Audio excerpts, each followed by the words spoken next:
Hello YouTube, I'm Jack Clark and this is Yu-Gi-Oh! Britain. Now before we go any further, I'd like to direct your attention to the description down below where you'll find a couple of links, most notable of which will be the Facebook and Twitter pages in which I've set up for Yu-Gi-Oh! Britain. So of course, if you have a question for me, you can ask me via Twitter, be it Yu-Gi-Oh! Relish or otherwise, and depending on how many people ask me questions and follow me on Twitter, I may do a best of Twitter in a future video, so you may get featured in a future video. Same applies for Facebook. If you have a question for me there, be it a ruling question, a suggestion for a future video, or maybe you need help with a deck list, you could post it on there. I'll be able to help you, and people who have also liked the Facebook page will be able to help you as well.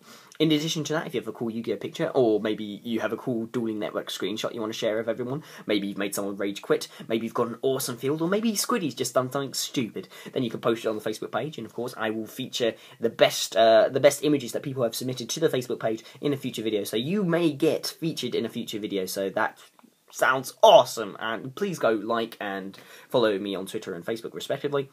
Of course, links in the description down below. Now, let's go on to the actual video itself, and what I want to talk about is Yu-Gi-Oh! Terminology. Now, for those of you unaware or not subscribed to any other Yu-Gi tubers, Underworld667, in his latest video, a notable Yu-Gi tuber, he did a video in which he was talking about Yu-Gi-Oh! Terminology, and he featured an article by Jason Grabber-Meyer, who is a writer who is quite notable in the Yu-Gi-Oh! Community, for he writes a lot of stuff for the Yu-Gi-Oh! Community, for Konami, and a lot of TCG Player, a very big website when it comes to Yu-Gi-Oh! And other card games. Talking about Yu-Gi-Oh! Terminology and the incorrect use of Yu-Gi-Oh! Terminology and how some of it's redundant and some of it is just, we shouldn't use it anymore. And I do agree to some point. However, I don't agree with some of them quite a lot, actually. And I bear no ill will to Jason or to Underworld. Of course, Underworld, you've been a great help to me in the past, and I bear no ill will. I'm just saying that I don't quite agree.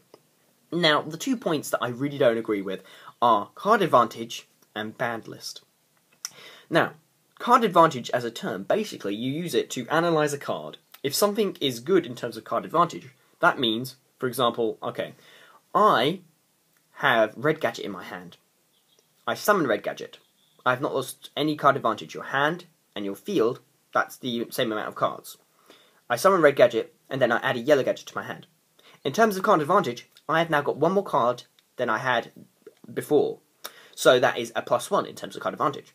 And of course, for example, my opponent's got a monster, and I activate Smashing Ground. I use up Smashing Ground, that's one card, to get rid of their one card. Both the cards go to the graveyard. I come out as a 0 or as a neutral, because we're both now used up the same amount of cards. And the same applies for minuses as well. So for example, I use up Photon Veil, that's one card. I then use its effect, returning 3 light monsters from my hand into my deck. That's 4 cards. Then, Photon Veil adds 3 light monsters with the same name from my deck to my hand. So I gain 3. But I've still lost 1 for using Photon Veil in the first place, so I'm at a -1. This is where card advantage kind of goes wrong, because there are some situations where, of course, you'll need to minus yourself, but you'll come out in a better situation because of it.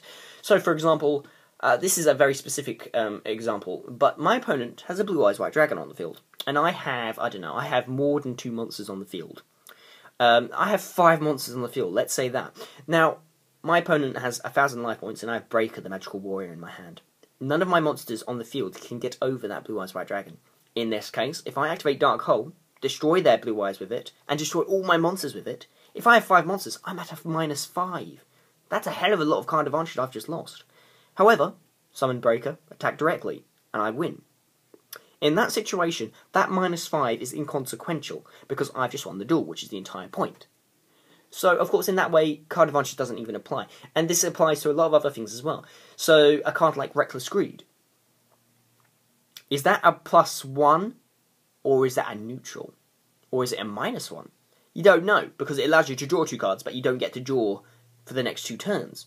So, +1s that you would have gotten due to game mechanics need to be taken into advantage as well. Need to be taken into account as well. So you kind of, what is card advantage? And people do abuse the system way too much. But I still think it's a very good system for you to be able to tell whether or not a card is good or not. I just think people need to look past the system of card advantage and also analyse the card in a better way. So of course, Photon Veil, yes, it is a -1, like I've said. But what if I added 3 copies of the Fabled Grimroad to my hand? Then each of those Fabled Grimroads will be able to add a combo piece of a Fabled deck to my hand. And due to the nature of Fabled, those 3 cards can become a field of synchro monsters. So, of course, that initial -1 may equal pluses in the future, or it may not equal pluses, but it may equal it may turn out to be a better situation in the long run. So, card advantage, a system, very good system, I think, but people need to stop abusing it as much.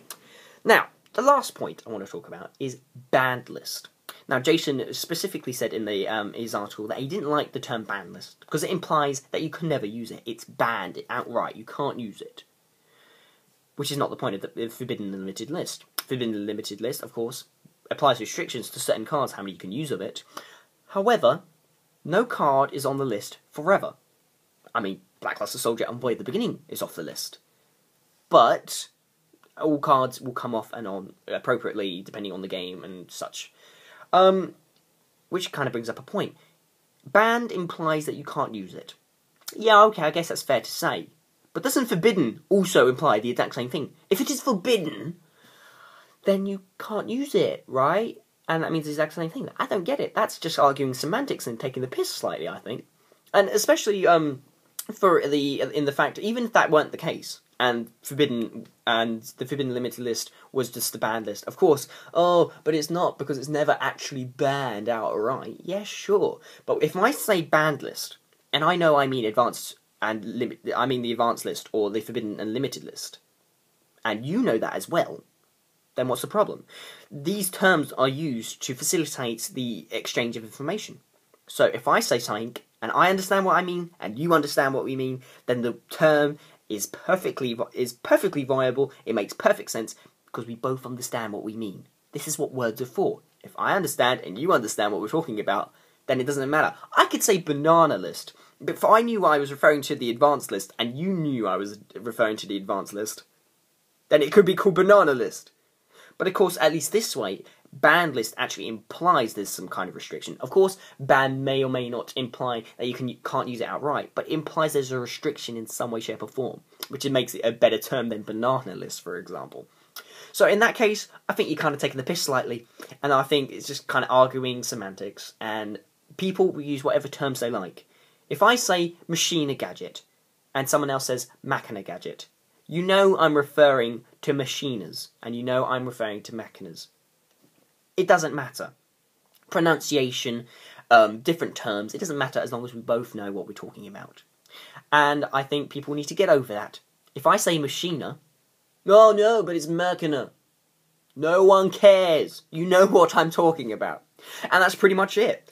Of course, that's just my opinion though. If you have an opinion about anything I've talked about in today's video, you can please post it in the comments or as a video response down below. Really would like to hear your opinions on this.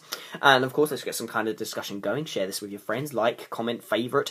I really would appreciate it. And of course, I'm Jack Clark. This is Yu-Gi-Oh! Britain. Comments down below as well what you would like to see in a future video. And yeah, that's pretty much it. I'll see you later.